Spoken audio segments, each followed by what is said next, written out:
नमस्कार दोस्तों, आप सभी का हार्दिक अभिनंदन है आपके चैनल एकेएस क्लासेस में। आयोगों से संबंधित जो ये तीसरी क्लास है वो राज्य वित्त आयोग से संबंधित है, स्टेट फाइनेंस कमीशन। आपने पिछली क्लास में वित्त आयोग पढ़ा था और आज की क्लास में आप राज्य वित्त आयोग पढ़ेंगे। यदि कंटेंट आपको अच्छा वाकई में लगता है, पूरा सुने, पूरा देखें, पूरा समझें और नोट्स में अपने लिखते चलें, नोट्स ज़रूर बनाएं। वो पथ प्रदर्शक की भूमिका अदा करती हैं, ठीक है। फिर उसके बाद ही आप डिसाइड करें। कंटेंट यदि अच्छा लगता है तो वीडियो को लाइक करें, शेयर करें, सब्सक्राइब करें चैनल को, ठीक है, और बेल आइकॉन ज़रूर दबाएं। दोस्तों, स्टेट फाइनेंस कमीशन को पढ़ने से पूर्व, राज्य वित्त आयोग को पढ़ने से पहले आपको नगरपालिका का वर्णन भारतीय संविधान में, इंडियन कॉन्स्टिट्यूशन में कहाँ है, पंचायत का वर्णन कहाँ है, ये जानना, नगर पालिकाओं का, म्यूनसिपैलिटीज़ का वर्णन कहाँ है, ये जानना आवश्यक है। कारण यह है कि राज्य वित्त आयोग में, स्टेट फाइनेंस कमीशन में इन चीज़ों का, पंचायत और नगर पालिकाओं का इसका वर्णन आएगा, तो ये जानना अत्यंत आवश्यक है कि भाग किस भाग में है। अभी देखिए सब रट जाएगा। ये शायद परेशान करता हो कि हिंदी वालों के लिए 243 से अनुच्छेद 243 में ता से लेके या छा तक ये सब याद हो जाएगा, डोंट वरी, ठीक है। देखते जाइए, आनंद के साथ पढ़िए, यूं याद होगा। अभी देखिएगा, सबसे पहले जानिए भारतीय संविधान के भाग 9 पार्ट 9 में 9 में पंचायतों की बात की गई है। किसकी बात की गई है? पंचायतों में, पंचायतों की, भाग 9 याद रखिए, ठीक है। और पंचायतों से संबंधित जो आर्टिकल है, अनुच्छेद है, वो है 243, याद रखिएगा, 243, ठीक है। और 243 में कहाँ से कहाँ तक? काफ़ी लंबा है ये, का से आड़ा तक, हिंदी में का कबूतर से लेके आड़ा तक, ठीक है। और इंग्लिश में ए फॉर एप्पल से लेकर ओ फॉर ऑरेंज तक, ठीक है, ए से लेके ओ तक, और या कहे हिंदी में का से लेके आड़ा तक। अनुच्छेद 243 में पंचायतों की पूरी व्याख्या, विस्तृत चर्चा की गई है भाग 9 में। क्लियर है? याद करने के लिए आप कैसे कर सकते हैं? पंचायत ना करो। जनरली जब बहस होती है तो आदमी कहता है कि हमसे पंचायत ना करो। थोड़ा हमने लोकल लैंग्वेज का यहाँ पे सम्मिश्रण किया है। चीज़ें जिस तरह से याद हों, याद होनी चाहिए। साम दाम दंड भेद, जो भी अपनाना पड़े आपको अपनाना है, याद करना होगा। नॉर्मली मैंने बनाया था दोस्तों, पंचायत ना करो या पंचायत ना करना, तो पंचायत से हो जाएगा पंचायत, ठीक है, ना से हो जाएगा 9, भाग 9, ये साइलेंट है, करना साइलेंट, ठीक है। तो पंचायत ना करो, तो पंचायत हो जाएगा ना में, ना फॉर 9, ठीक है, ना मतलब 9, तो भाग 9 में क्या है? पंचायत। क्या है? पंचायत। क्लियर है? याद हो जाएगा। अब आप कहेंगे आर्टिकल कैसे याद होगा? 243।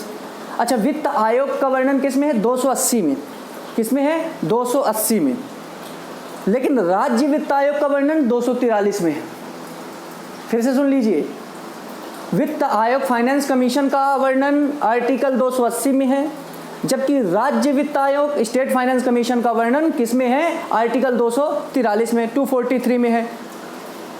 क्या याद कैसे करेंगे? कोई 3 लोग बैठे हैं और वो 24 घंटे बहस कर रहे हैं, ठीक है, या कह सकते हैं तीनों 24 घंटे तुम तीनों पंचायत करते रहते हो। 24 घंटे तुम तीनों पंचायत करते रहते हो। देखिए यहाँ पे लिखता हूँ, 24 घंटे तुम तीनों, ठीक है, 24 घंटे तुम तीनों क्या करते रहते हो? पंचायत। ये लीजिए, मतलब पंचायत का वर्णन आर्टिकल पूछे तो 243 याद हो जाएगा ना। तुम 24 घंटे तुम तीनों, तुम हटा दीजिए, अच्छा नहीं लग रहा। 24 घंटे तीनों पंचायत करते हैं, तो पंचायत का वर्णन हो गया 243। क्लियर है? याद हो जाएगा ना। और भाग कैसे याद करेंगे मैंने बताया। फिर कहा जाता है कि अब पंचायत ना करो, तो पंचायत ना से 9, ठीक है, भाग 9 यानी पंचायत का वर्णन है। ये भाग 9 में पंचायत हो गया। भाग 9 के 2 उपभाग हैं, ठीक है, सब पार्ट्स हैं। वो हैं भाग 9 का और 9 खा, 9 का कबूतर और 9 खा खरगोश, ठीक है। भाग 9 का में क्या वर्णन है? किसकी चर्चा की गई है? नगर निकायों की, ठीक है, या कहें नगर पालिकाओं की। लिखा है यहाँ पे द म्युनिसिपैलिटीज, क्या? म्युनिसिपैलिटी या कहें नगर पालिकाओं की चर्चा भाग 9 का में की गई है। किसमें? का में। और अनुच्छेदों की बात की जाए तो 243 के अंदर इसमें जो भाग जोड़ा गया वो ता से लेके या छा तक है। अनुच्छेद 243 में कितना? ता तराजू से लेकर या और छा छतरी वाला या और छा तक है। ठीक है। इंग्लिश में अगर देखें तो आर्टिकल 243 में पी से लेकर जेड जी तक है। कहाँ? जेड जी, ये लिखा है यहाँ पे, दिख रहा होगा। याद करने के लिए आप कर सकते हैं, तू अच्छा नहीं कर रहा, तू अच्छा नहीं कर रहा। ठीक है। तो आर्टिकल तो आपको याद हो जाएगा। पंचायत का मैंने अभी याद कराया कि 243 में है। ठीक है। 24 घंटे तीनों पंचायत करते हो। अब पंचायत का ही सब भाग, ये नगर पालिकाओं को भी पंचायत के रूप में देखिए। यदि थोड़ा सा सोचिए कि ये पंचायत ही है, तो नगर पालिकाओं का वर्णन 9 का में है। नगर पालिकाओं का वर्णन 9 का में है। याद करने के लिए आप ऐसा कर सकते हैं, नगर में ना रुको, कोरोना है, नगरों में ना रुको। भाग याद करा रहा हूं, भाग तो नगर से हो जाएगा नगर पालिका, ना से हो जाएगा नौ, का कबूतर से हो जाएगा का। तो भाग 9 का में किसका वर्णन है? नगर पालिका का। याद हो जाएगा। भाग 9 का में किसका वर्णन है? नगर पालिका का।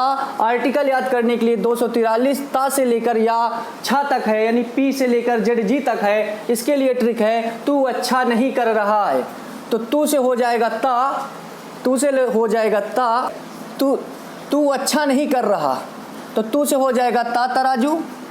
अच्छा से हो जाएगा या छा, लीजिए, तू अच्छा नहीं कर रहा। ठीक है। ना से हो जाएगा नहीं से नौ, का से हो जाएगा का।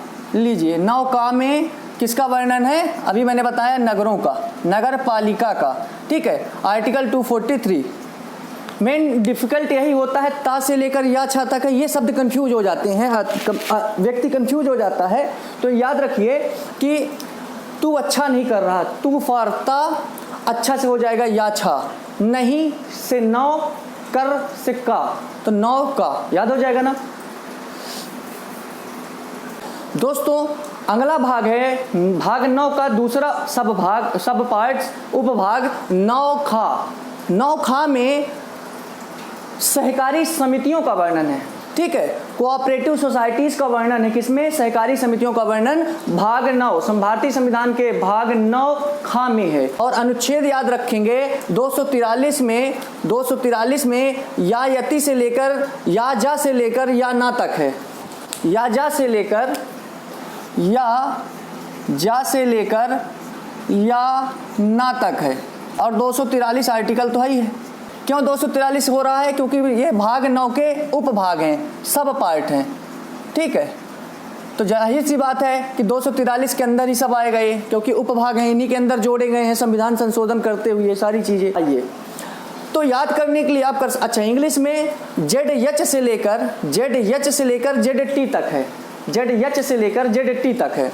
ठीक है। इसको याद करने के लिए, ये जो तरकारी खा रहे हो, हमारे यहाँ लोकल लैंग्वेज में सब्जी को तरकारी बोला जाता है। क्या? तरकारी। तो तरकारी से सहकारी हो जाएगा। ठीक है। ये जो, अब ये देखिए, ये जो यानी ये जा, इसकी बात कर दी मैंने। ये जो तरकारी मतलब सहकारी समितियां, कोऑपरेटिव सोसाइटी। ठीक है। ये जो तरकारी खा रहे हो ना, ये ना खाओ, ये ना से हो जाएगा या ना। ठीक है। खा से हो जाएगा खा, और ना से नौ खा। ठीक है। ये देखिए 3-4 चीज एक साथ याद हो गई ना आपको। सहकारी समितियां भाग 9 के खा में है, और उसका आर्टिकल देखें तो 243 में या जा से लेकर या ना तक। ये जो तरकारी खा रहे हो ये ना खाओ। याद हो जाएगा। क्लियर है? अच्छा, इंग्लिश में देखें तो जेड एच से लेकर जेड टी तक। ठीक है। आगे देखते हैं। आप ऐसे भी समझें, ये है भाग 9। ठीक है। भाग 9 में किसका वर्णन हुआ? पंचायत। ठीक है। आर्टिकल 243 कहां से? का कबूतर से लेकर आना तक, ए से लेकर ओ तक। यहाँ तक पंचायत की बात की गई है, ठीक है। याद रखिए पंचायतों का वर्णन है इसमें, कहाँ से, का कबूतर से आड़ा तक। उसके आगे देखिए ओ तक समाप्त हो गया ना, ए बी सी डी तो देख ही रहे हैं, ओ तक, ए से लेकर, ए से ओ तक, ओ फॉर ऑरेंज, ठीक है। पंचायत की बात कर दी गई। अब बात शुरू होगी कहाँ से, पी से। कहाँ से, पी से। तो अब देखिएगा, अब इसमें उपभाग जोड़े गए। क्या जोड़े गए, उपभाग। 9 के 2 उपभाग बने, सब पार्ट बने। कौन, 9 का और 9 खा, 9 का कबूतर और 9 खा खरगोश, ये लीजिए। तो अब जाहिर सी बात है इनमें अनुच्छेद भी जोड़ा जाएगा। अब अनुच्छेद किस में जुड़ेगा, अनुच्छेद 243 में ही तो जुड़ेगा, क्योंकि इसके अंदर जुड़ता गया है। आड़ा तक तो बात हो गई पंचायत की, ओ फॉर ऑरेंज तक बात हो गई पंचायतों की। उसके आगे किस में जुड़ेगा, ओ के बाद क्या आता है, पी आता है। तो अभी पहले 243 लिखेंगे अपने यहाँ, क्या लिखेंगे, 243, और यहाँ भी 243, इसी के अंदर जुड़ता जाएगा। अभी मैंने बताया ओ के बाद क्या आएगा, पी। तो पी से लेकर कहाँ तक था, जेड जी तक। कहाँ तक, जेड जी तक, ठीक है। और इधर, अच्छा अब देखिए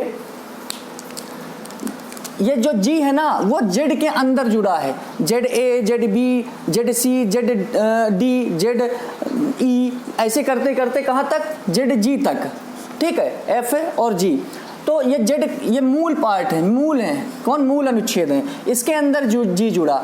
तो अब बात होगी कहाँ पे समाप्त हुआ, O P Q R S T U V W X Y Z, Z तक समाप्त हो गया। और अब शुरू हो गया जेड के अंदर जुड़ना। तो अब यहाँ भी जेड के अंदर जुड़ेगा, कहाँ, यहाँ भी। तो जेड के बाद, जी के बाद समाप्त होना, जी के बाद क्या आता है, A B C D E F G H. तो एच से शुरू होगा अब, और समाप्त कहाँ होगा, जेड के अंदर ही समाप्त होगा। कहाँ तक चलता है, जेड एच से लेकर जेड टी तक। कहाँ तक, जेड टी तक। लीजिए Z H, Z I, Z J, Z के, और कहाँ तक, ऐसे करते करते जेड टी तक समाप्त हो जाएगा। ये सब ऐसे पार्ट जुड़ते हैं, ठीक है। तो अभी समझ में आया ये चीज़।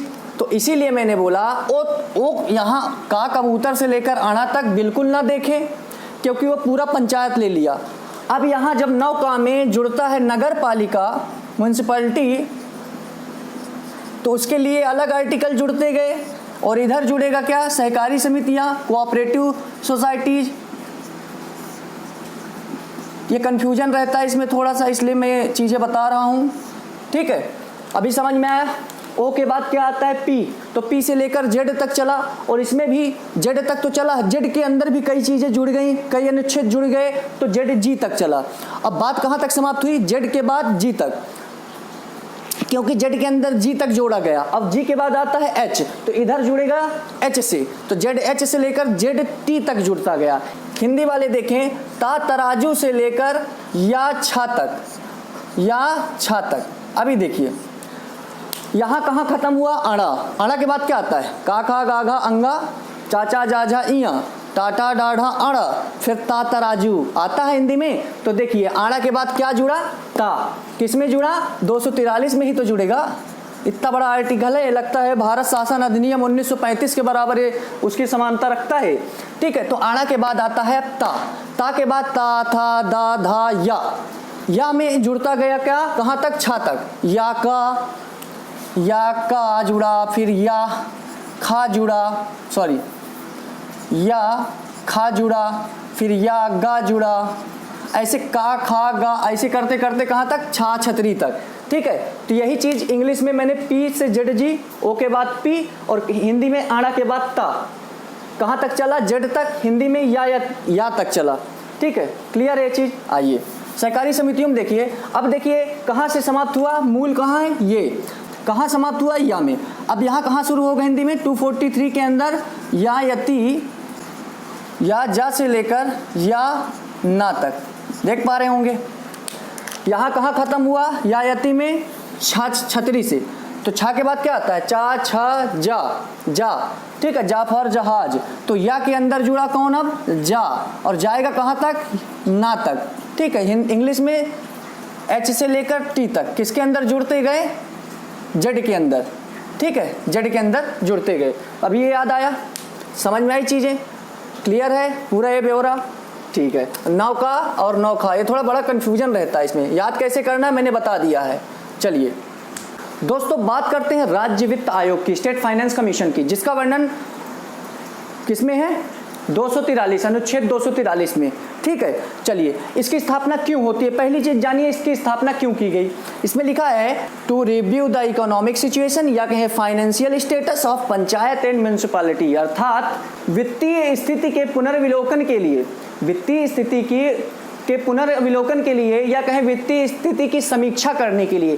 किसकी वित्तीय स्थिति, किसकी फाइनेंशियल सिचुएशन, कंडीशन या स्टेटस, पंचायत और नगर पालिकाओं की, इनकी वित्तीय स्थिति की समीक्षा करने के लिए या कहें पुनराविलोकन करने के लिए 1993 से 1993 से भारत के सभी राज्यों में राज्य वित्त आयोग, स्टेट फाइनेंस कमीशन को के गठित करने का प्रावधान किया गया। किस अनुच्छेद के द्वारा किया गया, 2 अनुच्छेदों के द्वारा, एक तो 243I और 243Y लिखा है यहाँ पे, 243I 243Y। ठीक है, इसके तहत भारत के सभी राज्यों में राज्य वित्त आयोग की स्थापना का प्रावधान किया गया, जिसकी स्थापना संबंधित राज्यों के राज्यपाल के द्वारा की जाएगी। क्लियर है। वित्त आयोग का जो मैंने कल वीडियो बनाया था, उसको कल वित्त आयोग का जो लेक्चर था उसमें कौन नियुक्त करता है, कौन गठन करता है स्टेट फाइनेंशियल कमीशन का, राष्ट्रपति जी, लेकिन राज्यों में राज्यपाल। क्लियर है, राज्यपाल, संबंधित राज्यों के राज्यपाल के द्वारा उस स्टेट में उस संबंधित राज्य में राज्य वित्त आयोग की, स्टेट फाइनेंस कमीशन की जो है गठन की जाएगी। ठीक है, किन अनुच्छेदों के द्वारा, 243I और 243Y।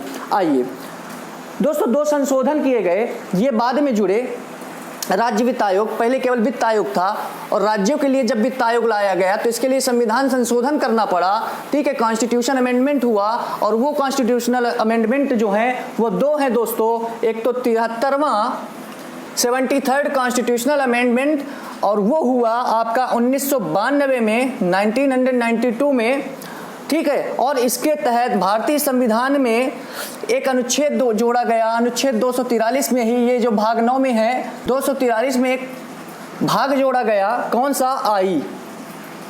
ठीक है, हिंदी वाले देख लें, आई को अपन झा झंडा वाला लिख सकते हैं।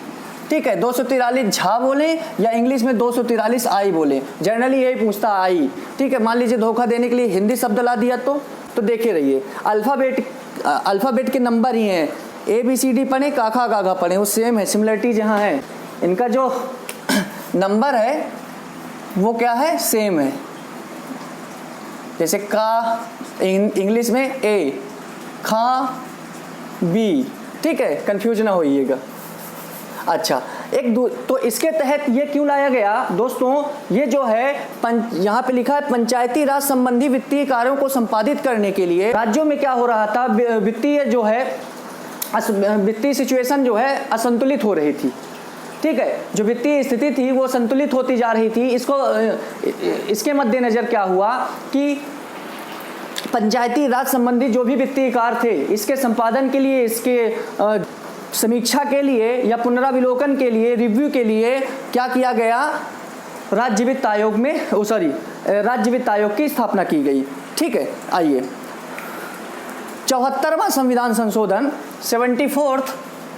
74वां संविधान संशोधन वो भी इसी वर्ष होता है 1992 में, 1992 में, जिसमें अनुच्छेद 243 के अंदर ही, 243 के अंदर ही एक नया आर्टिकल जोड़ा गया, वाई, हिंदी में माँ। ठीक है, 243Y या 243 माँ बोले। ठीक है, इसके तहत क्या बात की गई, तो इसमें जो नगर निकाय हैं, जो नगर निकाय या कहीं नगर पालिकाएं, ठीक है, म्युनिसिपैलिटी, इनके वित्तीय कार्यों के लिए क्या किया जाता है, राज्य वित्त आयोग की स्थापना की जाती है। तो 2 काम हुए दोस्तों।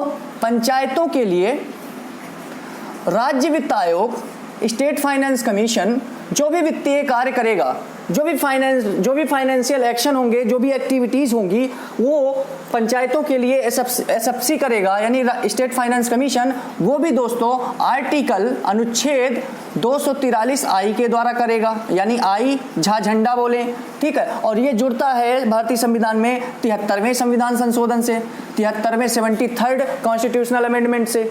ठीक है, चलिए 1992 में, जबकि नगर निकायों के लिए, नगर पालिकाओं के लिए जो एसएफसी है, स्टेट फाइनेंस कमीशन, राज्य वित्त आयोग, वो आर्टिकल अनुच्छेद 243 वाई के तहत यानी 243 माह के तहत काम करेगा। वित्तीय जो भी वित्तीय कार्य नगर निकायों के होंगे, नगर पालिकाओं के होंगे, म्युनिसिपैलिटी के होंगे, वो काम करेगा। और ये जुड़ता है 74वें संविधान संशोधन से, ठीक है। 74th कॉन्स्टिट्यूशनल अमेंडमेंट के द्वारा नगर निकायों के लिए जो भी वित्तीय कार्य होंगे, जो भी फाइनेंशियल एक्टिविटीज होंगी, वो सारी देखरेख जो है राज्य वित्त आयोग इस अनुच्छेद के द्वारा करेगा। क्लियर है? चलिए दोस्तों, मध्य प्रदेश राज्य वित्त आयोग, Madhya Pradesh state finance commission को पढ़ने से पूर्व हम प्रकाश डालेंगे राज्य वित्त आयोग स्टेट फाइनेंस कमीशन के कुछ ड्यूटीज एंड जो भी उसके वर्क हैं, ठीक है। चलिए, पहला काम है, फंक्शन बोल सकते हैं, function of state finance commission to review the financial status or situation, या कहें पंचायतों या नगर पालिकाओं की वित्तीय स्थिति की समीक्षा करना राज्य वित्त आयोग का काम है। सेकंड नंबर पर है, दूसरा कार्य है दोस्तों, to divide the total tax collection duties on octroi between the states and panchayat, ठीक है। अर्थात इसका मतलब है राज्य सरकार द्वारा लगाए जाने वाले कुल कर, टोटल टैक्स कौन लगाता है? State government.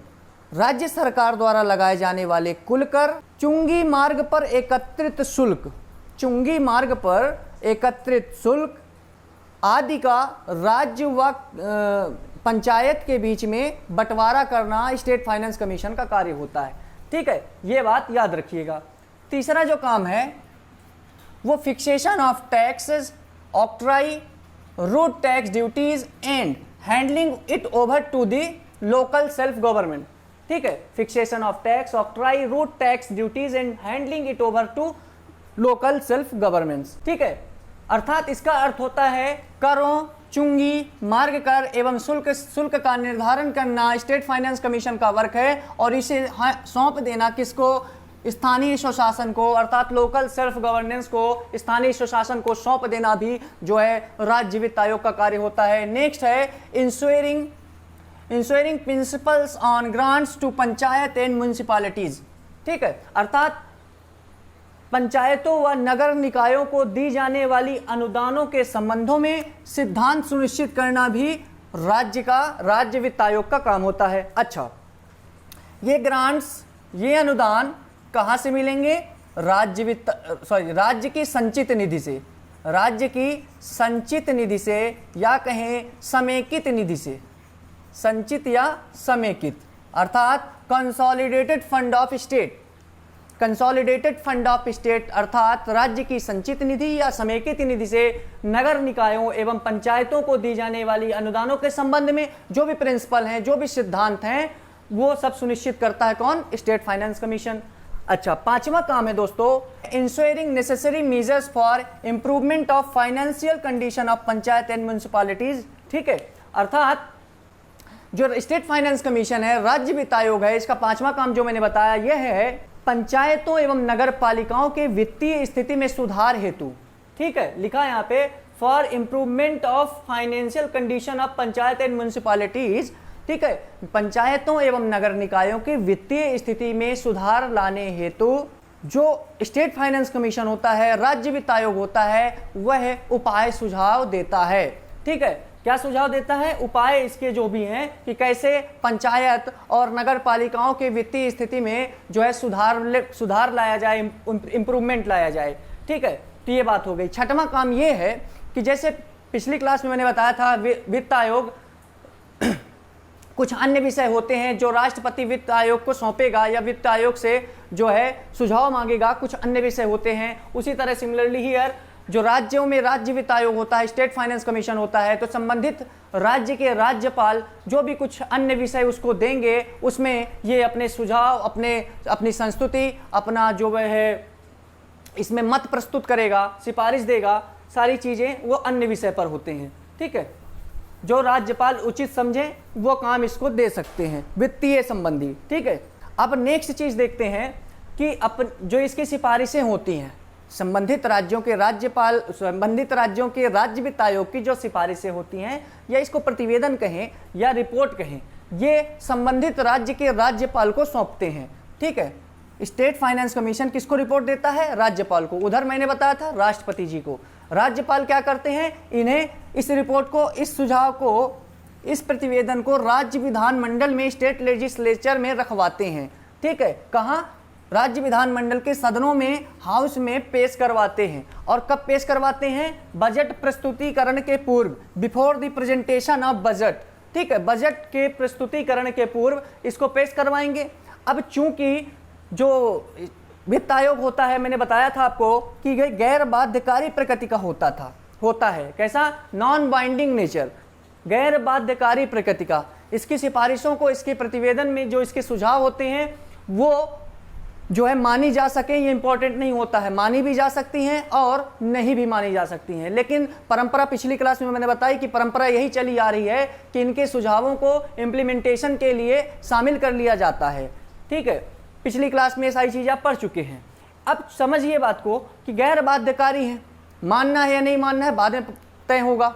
ठीक है, जो मंत्रिमंडल होगा वो तय कर लेगा।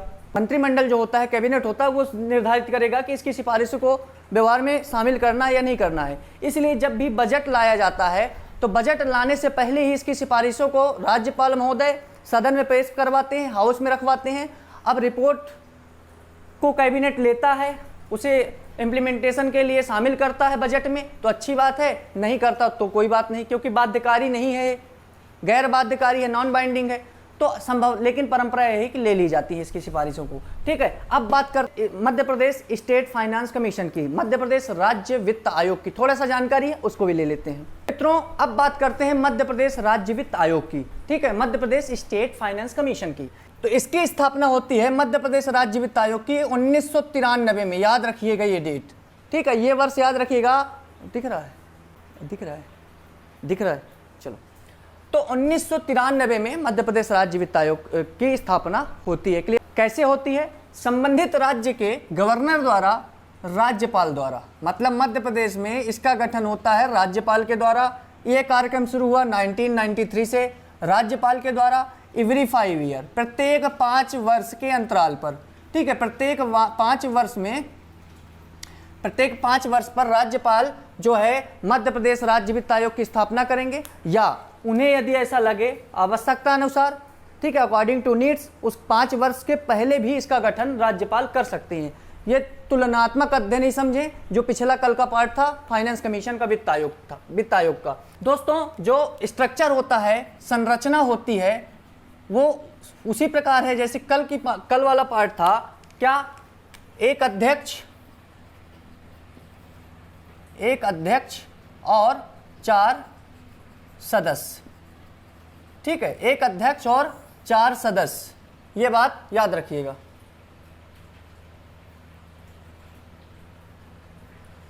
एक अध्यक्ष 4 सदस्य। ठीक है, अध्यक्ष को वही पब्लिक अफेयर्स, सार्वजनिक मामलों का ज्ञान होना चाहिए। किसका? सार्वजनिक मामलों का। अच्छा, इनकी नियुक्ति कौन करता है? अपॉइंट कौन करता है? गवर्नर करते हैं। कौन करते हैं? गवर्नर करते हैं, राज्यपाल करते हैं। अच्छा, तो ये अपॉइंट हो गई। ठीक है, अच्छा, टेन्यूर कितना होता है? कार्यकाल टेन्यूर होता है 5 वर्षों का। पंचवार्षिक निकाय है, ये क्विंटेनियल बॉडी है, 5 पंचवार्षिक निकाय है। लेकिन ये राज्यपाल के प्रसाद पर्यंत तक काम करते हैं, या कहें राज्यपाल के इच्छानुसार, जब तक राज्यपाल की इच्छा है। राज्यपाल चाहे तो 5 वर्ष के पहले भी इनको पद से मुक्त कर सकते हैं। ठीक है, तो पंचवार्षिक निकाय है, या कहें प्रसाद पर्यंत किसके? राज्यपाल के काम करते हैं। तो ये हो गई नियुक्ति, ये हो गया टेन्यूर, कार्यकाल, ये हो गई संरचना मध्य प्रदेश राज्य वित्त आयोग की। नेक्स्ट, मध्य प्रदेश राज्य वित्त आयोग के प्रथम अध्यक्ष कौन थे?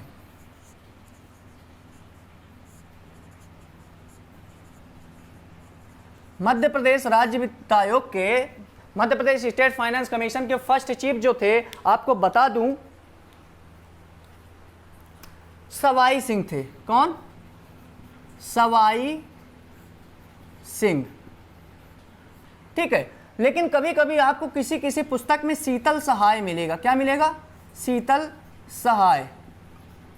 ठीक है, लेकिन इसकी पुष्टि मैं अतिशय के कमेंट बॉक्स पर कर दूंगा आपको। लेकिन अभी इन्हीं को मैं मान्यता दे रहा हूं, सवाई सिंह को, जो प्रथम अध्यक्ष थे किसके, मध्य प्रदेश राज्य वित्त आयोग के। क्लियर है। नेक्स्ट, वर्तमान जो प्रेजेंट चीफ हैं, वर्तमान अध्यक्ष हैं, वो कौन है आपको पता है, हिम्मत कोठारी। कौन? हिम्मत कोठारी। अच्छा, अभी तक ये 5वें नंबर के जो हैं अध्यक्ष हैं वित्त आयोग के। ठीक है। अच्छा, आपको बता दूं कि अब तक मध्य प्रदेश में कितने वित्त आयोग गठित हो चुके हैं, कितने फाइनेंस कमीशन मध्य प्रदेश में जो है गठित हो चुके हैं? टोटल 5 हो गए हैं। 5वां यही चल रहा है, जिसके अध्यक्ष हिम्मत कोठारी जी हैं। क्लियर है। अच्छा, तो हिम्मत कोठारी अध्यक्ष बनते हैं 31 अक्टूबर 2018।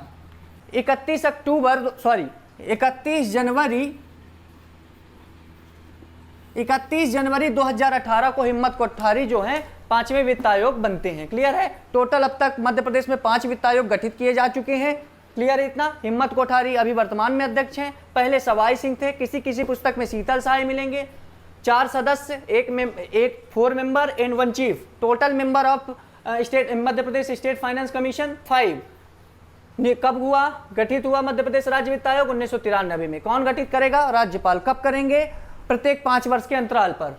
इनकी नियुक्ति सदस्यों की कौन करता है? अध्यक्षों की गवर्नर साहब। टेन्यूर कार्यकाल 5 वर्ष। पंचवार्षिक निकाय, क्विंक्विनियल बॉडी, प्रसाद पर्यंत तक कह सकते हैं। क्लियर है। इतना ही जानिए इससे, मध्य प्रदेश राज्य वित्त आयोग से।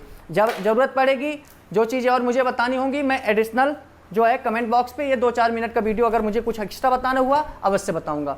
दोस्तों, थोड़ा ये भी वीडियो बड़ा हो गया है, लेकिन क्या करें, बताना तो पड़ेगा अनिवार्यतः, इसलिए मुझे कोई दिक्कत नहीं बताने में, और उम्मीद करता हूँ आपको सुनने में और देखने में कोई दिक्कत नहीं होगी।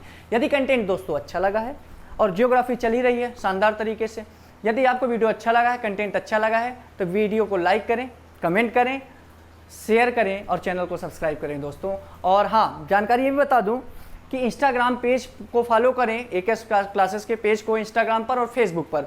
वहाँ पर मैं बहुत सारी चीज़ें ऐसे प्रश्नों का संग्रह लाता हूँ कि, और उसकी जो है उत्तर पुस्तिका भी देता हूँ। एक प्रकार से ये कह सकते हैं कि उन प्रश्नों का जो है व्याख्यात्मक रूप प्रस्तुत करता हूँ।